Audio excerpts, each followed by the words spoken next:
Hello friends, welcome to Emmy kitchen hub official. ఈరోజు మనం రుచిగా సింపుల్గా చేసే చిక్కుడుకాయ కూర రెసిపీని చూద్దాం. ఇలా చేయండి, చాలా బాగుంటుంది.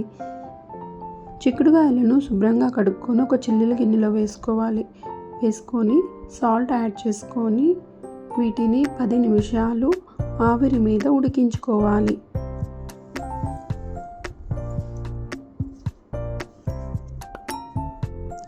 చూసారా, చిక్కుడుకాయలు ఉడికిపోయినాయి. ఇప్పుడు ఆయిల్ యాడ్ చేసుకొని ఆవాలు, జీలకర్ర ఫ్రై చేసుకొని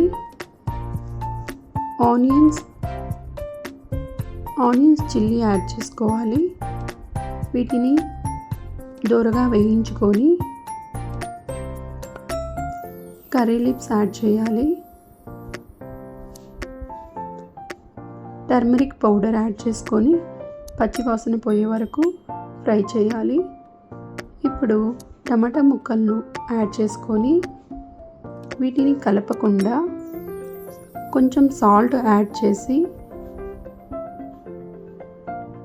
మూత పెట్టి వీటిని కుక్ చేస్తే సాఫ్ట్గా ఉడికిపోతాయి. చూడండి ఎంత సాఫ్ట్గా ఉడికిపోయినాయో.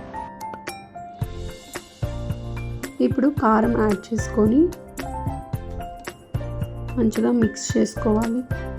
ఇప్పుడు ముందుగా చూపించిన మసాలాలను పేస్ట్ చేసుకొని ఇప్పుడు ఈ మసాలాలు యాడ్ చేయాలి. ఇప్పుడు ఉడికించిన చిక్కుడుకాయ వేసుకొని ఇలా కలుపుకోవాలి. 10 నిమిషాలు ఉడికించుకుంటే రెడీ అయిపోతుంది. Thank you for watching. Subscribe చేయండి, లైక్ చేయండి. Thank you.